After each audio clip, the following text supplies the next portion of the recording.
Ladies and gentlemen, please take your seats. You know, they say don't meet your heroes, but if they're as cool as the Renaissance men that they play in the movies, then that's a bit of a different story. And if you're within the sound of my voice, that must mean that you're in the seats with once more. As always, my name is Dave Voigt, and I'm the host of this podcast, where we sit down with a wide-ranging variety of entertainment industry professionals. We pick their brain about current projects, state of the industry, how they got started, and so very much more in a light and in a conversational fashion. And, if you like what we do around here, and I assume that you do because you're listening right now, please keep listening and subscribe.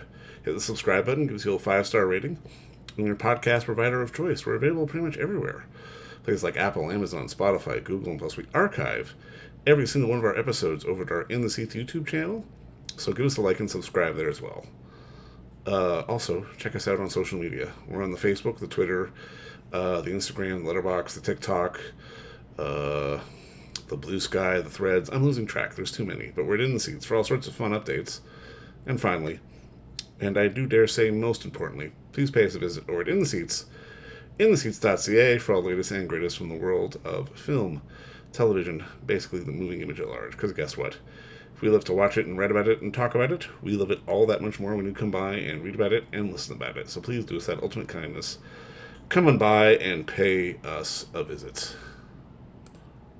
Well, true believers, we crossed one off the bucket list on this episode. Boy, oh boy, it's a good one. We talked with the myth, the man, the Renaissance man, the legend, Dr. Buckaroo Bonzai, Robocop, the one and only Peter Weller, who's starring in the brand new film Bang, which is coming to video on demand platforms right now, as we speak. So check it out. And it's the story. It's the story of Bang, William Bang, specifically played by Jack Kesy, who's one of the most feared hitmen out there, but he questions his violent life after a near-death experience and seeing a future beyond bloodshed. He wants out, but his crime boss, played by Peter Weller, won't let him go without a fight. And it's a hell of a fight. This is a fun ride. Not necessarily high art, but it knows exactly what it is, and it's telling a great story. It's arced perfectly. It's a fun piece of cinema that we had a great time with. And we had the unique pleasure of sitting down with the one and only Peter Weller to talk about, getting the call to be a part of this with his director, whose name, as you'll hear at the beginning, we still had a bit of a problem pronouncing, but we just talked about the experience and talked about his legacy and talked about some films that he'd done in the past, like Buckaroo Bonzai and Robocop and a few others, and just sort of being the guy that he is. I mean, he's really a Renaissance man. He's an actor, he's a director, he's a writer, he's got a book. He's got a book. I mean, the man is a history buff. The man's got his doctorate in it. I'm not going to insult him by saying he's a history buff, but his book, Leon Battista Alberti in Exile, is tracing the path of to the first modern book on painting. It's the man did his dissertation on this. He went and got a PhD on this. He dove into the history of this man, Leon Battista Alberti, who was a poet, a playwright, an architect, a painter, another Renaissance man, as it were, and tracked his arc and tracked the work that he did, and really put together some interesting work. And I mean, the book is what was I going to say? The book is being republished right now by Cambridge. It's coming out soon. It's been a hit, so I think this is the second pressing. I'm not entirely sure, but go get it, because it's Peter Weller. And I mean, even if you don't know anything about the subject, the dude's just fucking interesting, man. I got nothing but love Mr. Peter Weller, who the man got his PhD in Italian Renaissance art history, and he played Robocop, for Christ's sake. This is a cool dude. But we had fun talking with Peter, talking about Bang, and just talking about so many other great movies he's been in. Like I said, I'm a big Buckaroo Bonzai fan. We went a little bit into that, and I'm babbling. But again, uh, it's so interesting to talk to a guy who loves just creating and getting up every day and living life to the fullest. And that's what Peter Weller does.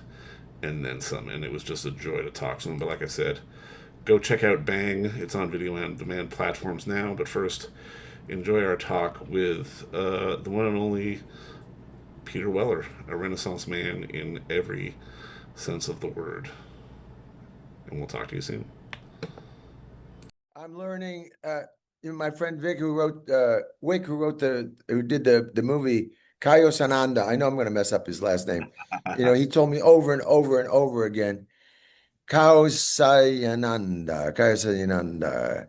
Great director, great Well, I director. mean, obviously, Peter, just first off, I just want to say thank you so much for the time today. I really do appreciate this. And I mean, My, I've my, been a big fan. And I got to watch the film last night. I had a great time with it. yeah, did you have fun? It's fun. I I think did, it's fun. absolutely. Now, I mean, I gotta ask because obviously, like, walk me through, I guess, the early days of getting the script. Because I mean, this is one of those movies where you've played good guys in your life, you've played bad guys in your life, but it always feels like it's more fun to play the heavy. And in watching this, I could tell you were having fun. Yeah, I had a ball. Look, I'm with Peter Lekoff, who's a great guy. He knows how to write a script. He knows how to arc a script. He knows how to drive it. And Wick is like a fantastic director, specific director, formidable, knows what he wants. There's not a moment wasted. And Jack Kesy and uh, Tristan's an old friend, and the cast was fantastic. So what can I say? You got a great cast. You got a fun script that's arced well. You got a director who knows what he wants. You're in Thailand, you're Bangkok, man. And every night you're going out to have like great dinners and so forth. My family was with me. Come on, it's lightning in a bottle, brother. Well, and also that, I mean, I really think, I really felt like Jack was putting in the work here because, I mean, it would have been easy to go spectacle with a movie like this, but it felt like he was putting in the work and finding the layers to the character, really bringing the humanity to it. I think he was great. I think he was terrific, man. I think he found all sorts of good stuff in it. He found the vulnerability of the dude. This is based on an episode that I directed for Hawaii Five-0, by the way. Really? Yeah, that's right. It's based upon that. And I directed it about a guy who has a heart transplant and becomes a different human being. And when they turned it into a feature film, I mean, it felt like I was near to it. It was organic to me, man. So, and Jack really brought it, man. Really brought it. No, I'm curious. Like, I'll admit, I've been a fan for years. And I mean, I'm more of a Buckaroo Banzai guy than a RoboCop guy, but I mean, I love them both. But at this stage, I'm kind of curious. You don't need to keep working, but you're still working anyway, and audiences obviously love you for that. Like, why? What brings you back every time? Look, man, I'm gonna, if I die, which I hope I never do, I hope I die on a movie set. And somebody said, "What about your family?" I said, "Okay, I hope I die on a movie set with my family around me." So I did not die on the set of Bang, thank God. My family was around me. I'm about to start off on another movie, acting now in a David Fincher movie, just with no title, but it's we're going to shoot in L.A. and uh, I'm just grateful that um, I did what I really wanted to do, and I'm doing what I really want to do, and I'm 50 something years into it, and it ain't ended yet. And the other jam is Renaissance Italian art and intellectual history. I play a little bit of jazz, and I'm having fun. You just got to do it every day, is all. That's the thing. You got to get up and get out of bed. That's the deal, man. Amen to that. Absolutely. Now, I mean, again, like I said, I have to fully admit, huge Buckaroo Banzai fan, but it's one of those movies where every time I rewatch it, I look back at the ensemble cast and I go, God damn, that show was loaded.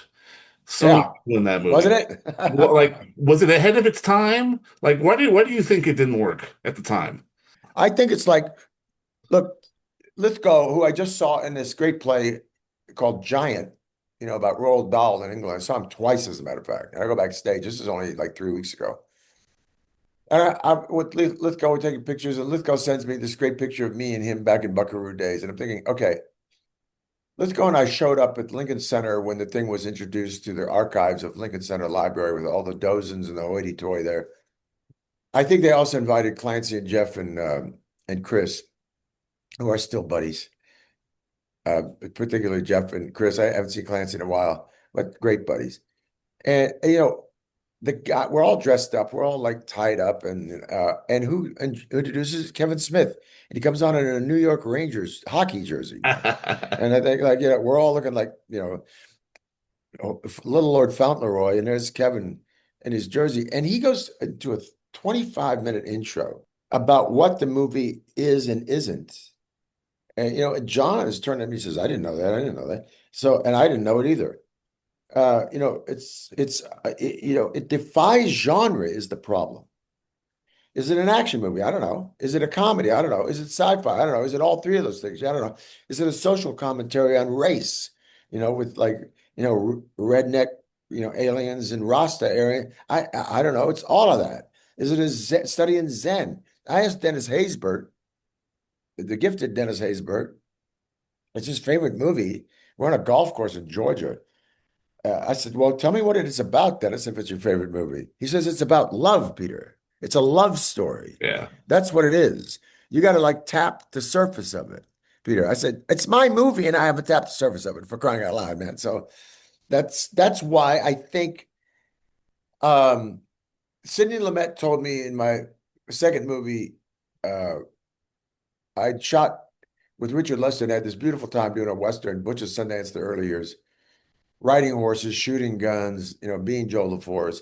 And I was meeting Sidney to do Just Tell Me What You Want. He says, "How was the movie?" And I went, "Well, I hear that it's going to," I don't know care what you heard. That's the meat coming out of the meat grinder. Right. And you can't control that. That's up to the marketing, either geniuses or ninth graders, depending on who's got hold of it. What was the experience like? And if you had a fantastic experience doing a movie and you put your best into it, man, just hang on to that, because what happens to it out there in space is not your jam. You do your best to promote it like I'm promoting Bang. But how they edit it, how they market it, how it's released, not my gig. So he says, get your head out of that. And don't ever make excuses for the film if you had a great time doing it and you thought it was good. So there you go. I think Buckaroo Bonzai, when I was making it, was genius. Did I know what it was about? No. Did I know what the genre was? I felt like it was I don't know, but I was having a ball. I had a ball. It remains one of the great experiences I ever had. I retained friends forever from that film, but I don't know what it is. And I think not knowing what it is why it wasn't like flown or slingshotted out into the world with one sort of entity or info on it. Well, I'm but I mean, glad that at the I'm same glad time, that Spielberg did homage to it in Ready Player One. oh, absolutely, yeah, no, for sure. But I mean, also at the same time, you've been quoted in saying, I mean, you've always very much been focused on the script, not necessarily the genre, which is why you've ended up in films like RoboCop, which is why you've ended up in films like Leviathan, which is Yeah. where a lot of your popularity has come from. Like at the end of the day, what is it about, I guess, the characters that can come out of genre pieces like this that are so compelling as an actor? What is it? Ask me the question again, though. That because you're famous for so many genre pieces like RoboCop, Leviathan, Buckaroo, Right, right. but they have these unique characters. Like, what is it about these characters that stands out for you as opposed to say sort of a traditional drama or an action movie or a comedy? Yeah, well, I mean, look, that's the thing. It doesn't matter whether you're doing sci-fi, you're doing Leviathan, or you're doing Screamers, which is another movie I had a ball doing with. And I just talked to Christian Duguay, the director, gifted director, and that's a Philip K. Dick story that's really well adapted. It's got a funky title to it, but I look at what the conflict. I mean, look, this is the method actor. This is the guy from Actors Studio, Kazan and Strasbourg, and schooled by Uta Hagen, despite the fact that I had great teachers like Jory Weiler at the American Academy, which I'm grateful for, and great teachers in college and so forth. But when I got into the what is it in me that I want to say in this thing? What's the conflict of this guy that I'm playing? What does he want? That's all. Like I just started rehearsing for a film.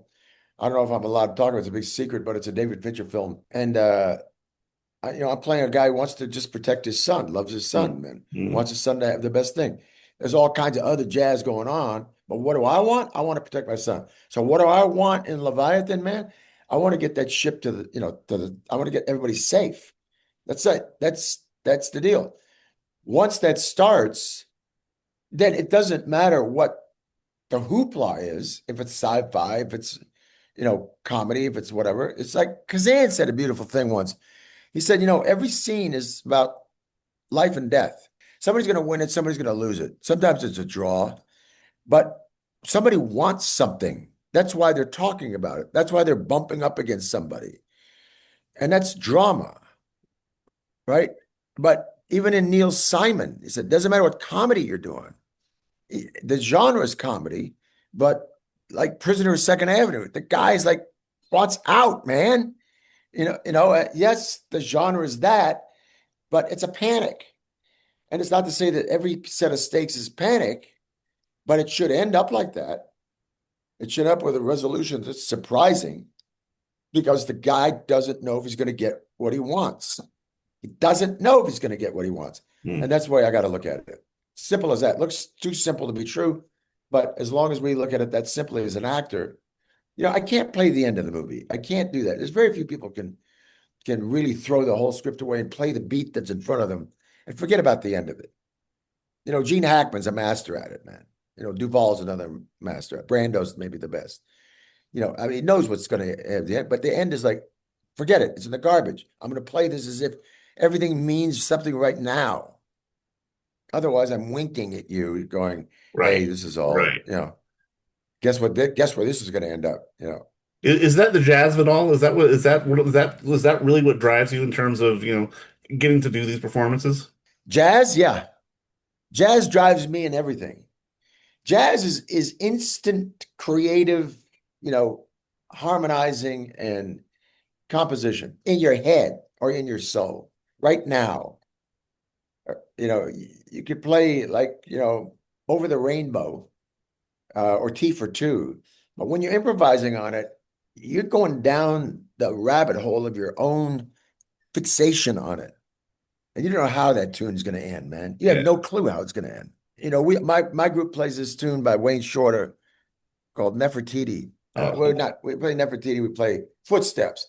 Okay, Footsteps is beautiful, but we start off with chaos. It was the bass player's idea. Let's just start off with chaos, man, and find our way into this thing. And that's essentially what acting is to me. I love that. I love that. Now I've got to ask because obviously you've done quite a few episodes of TV as a director. Was there never the itch for you to mount a feature, or did that opportunity just never come? Uh, I don't know. I mean, I did this feature for Showtime, which really, I did a short for Showtime that got nominated for an Oscar, and then I did an Elmore Leonard movie with David Caruso, which I think is his best work ever. Gold Coast, which is almost the book. Harley Payton adapted it, the book, absolutely. And that was a mini feature. And other than that, yeah, the feature thing has not come my way, and I haven't met one yet. There was a script out there that I pitched that almost got made, but you got to get the right script, man. So it's so itching to direct. Then the guys at Monk gave me a shot, and I started directing television and never looked back.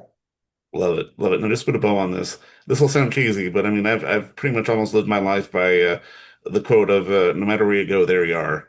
And I've got to imagine that's one of those lines that gets thrown back at you. For you, looking back on your entire career, like is there a line or a moment that you're kind of most proud of that you can sort of put your stamp on? Yeah, there's a thing. It's just when Miguel Ferrer, bless his heart, passed away. The Egyptian Theater asked me and Ed Neumeyer to come, and they did an immediate showing, the new print of RoboCop, and so we went down to the Egyptian and introduced it and talked about it afterwards. And I hadn't seen it for years. I introduced it for J.J. Abrams at Bad Robot. They showed it there, but I hadn't seen the movie Yeah. in years. And when I sat there looking at it, and I know that Paul, I've talked about it endlessly with Paul, that he took the movie because of the center of it. The center of the film is, the thing that makes the guy that brings his humanity back is that he has flashes of a family. And that loss of family, which is the most important thing in anyone's life, any time. There's nothing that transcends it. But that loss is what Paul says motivated him into that script. And as I'm watching it with Ed, the it's almost like I wasn't watching myself anymore. But taking off the helmet and saying, Yeah, um, I can feel them, but I can't remember them. Like that moment is essentially the metaphysical dynamic of all spiritual traditions, man. absolutely. That the sense of connection in a physical world transcends any memory of it. And that I turned to Ed after the movie. I said, you know what?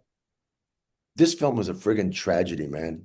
It's a tragedy. No matter if I say Murphy at the end of it or not, and I've reclaimed some kind of decency or identity, this film was about tragic loss. Yeah, it's true. And I told Ed, I said, I don't know if I can ever watch it again. And Ed, here's the writer, Mike Miner was there, and Ed said, yeah, it is. It's a sad friggin' flick, man. Now, people are entertained by it because of its humor, because of its Reaganomics, which is we're reliving today with this trickle-down ideas of privatization of everything, and let the poor guy catch up rather than assisting. That's all going on now, and that's why it's also indemnified for its longevity. But at the end of the day, man, it's tragic. No, you're absolutely right, man. It's the humanity, it's the tragedy, it's all rolled in beautifully into this ball. But I mean, Peter, congrats on Bang, and just again, thank you so much for the work today. This has been an absolute It was pleasure. it was a pleasure doing Bang. It was a pleasure talking to you, David. Thank you. Likewise, man. All right, talk to you soon. And don't forget to visit our friends over at Bay Street Video for all your DVD, Blu-ray rental, or purchasing needs this summer, as they are still open for curbside and some mailing delivery as well. Over at 1172 Bay Street, Toronto, Ontario, Canada, you can give them a call at 416-964-9088. That's 416-964-9088. Or send them an email at baystreetvideoto@gmail.com for any of your DVD and Blu-ray needs.